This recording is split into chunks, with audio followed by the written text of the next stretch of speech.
You got performance of the night. Yeah! Let's go! I need more than that. I have a question about MMA for you. Okay. Why do we keep hearing about the underpaying stuff? Well, Tom, right you now got in performance of particular, the night. there's probably less money because the fighters have to. There's no gate. There's no live gate. Yeah, there's no live gate, and that's an extreme amount of money. But there's also fighters that agree to certain deals. Mm-hmm. They agreed to like an 8-fight deal at X amount per fight. And then they become more popular, and then they want to renegotiate their deal. Yeah. And the UFC is like, look, we're just trying to stay open. Yep. We're not going to renegotiate anything. So they're like you can take it or you can leave it, but this is what it is. Yeah. I think it's a matter of that.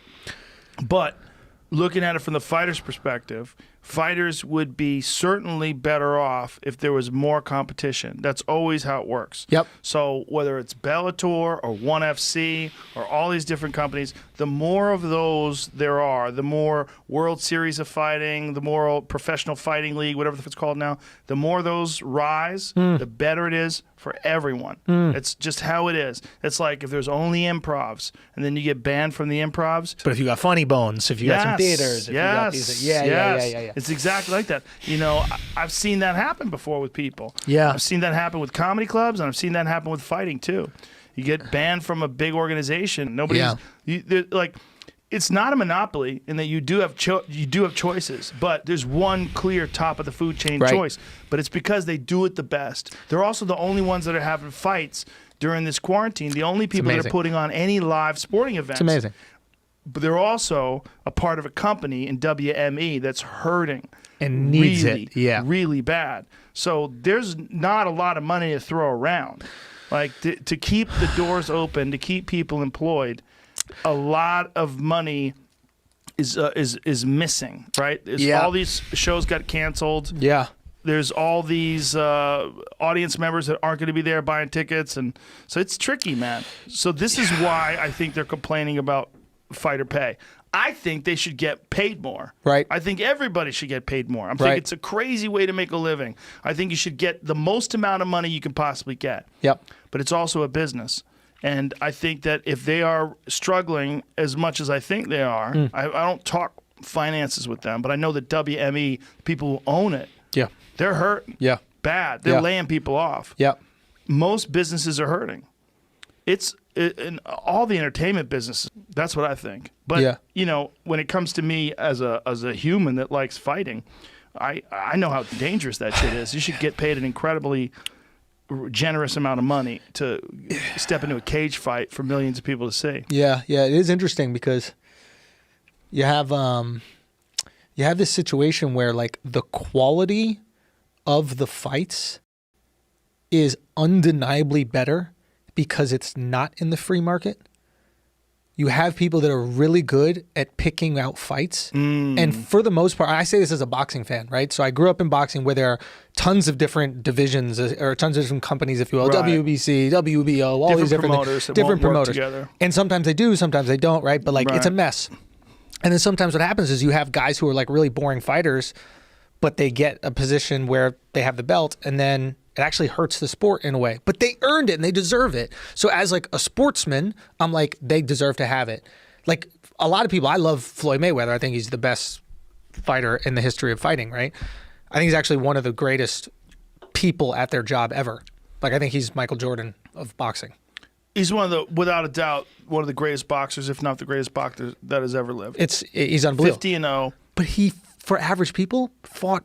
For me, I loved it, but for average people, thought it was boring. So he needed the antics. Yeah, he needed to get people angry at him. Yeah, the gimmick, right? And it worked. But the thing is with the UFC is I'll watch guys I don't know, and I'll enjoy it. And I feel like I don't know if that's just because of the sport, but also because of the way that they're matching the fighters. And it's not specifically, hey, you're ranked here, we have to match you. Part of it is you're ranked here, but also your styles would make something interesting. So I wonder if it's... You're correct. No. Do you think it's better to not be completely free market? Do you think it's better to have the fights for the quality of the sport? If you're a fan, it's certainly better for you right. if the fighters get if they all get together in one organization and then that organization makes them fight each other. That way there's not as many dream matchups you never get to see. Right. Like one of the things that everybody got upset was by the time Floyd fought Manny Pacquiao, it was like past Manny's prime, Right. and Manny had a bum shoulder and all these different things. Yeah. We would have liked to see that fight 5 years earlier. And in the UFC, That fight gets made. easily. Yeah, it gets made.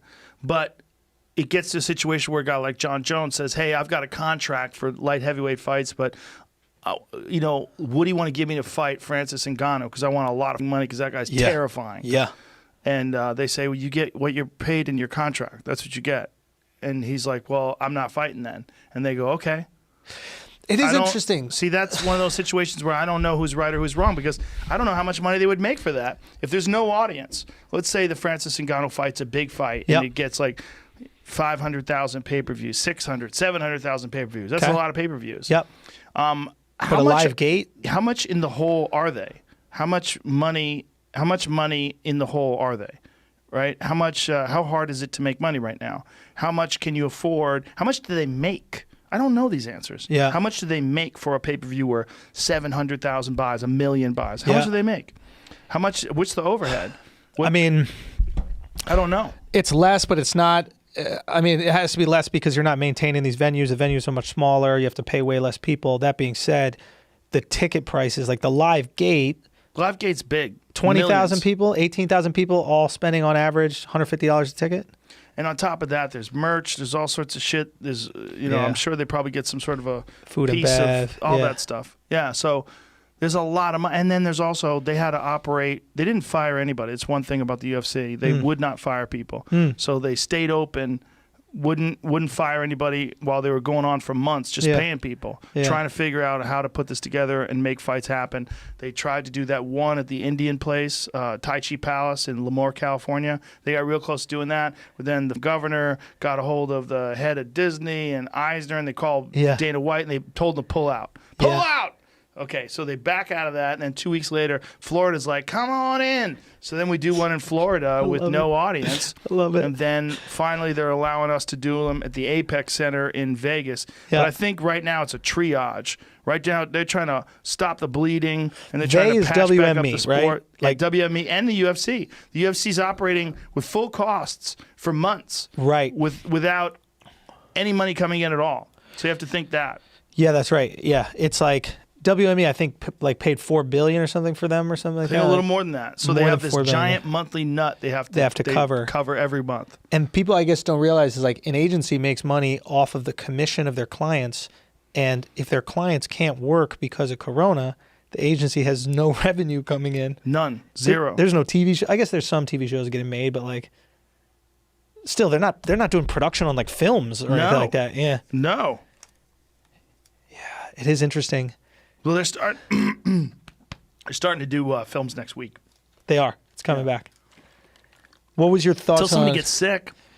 And then you're liable. That's the tricky thing. It's Yeah. like they don't want. God forbid somebody ends up one of these like NBA coaches who's old.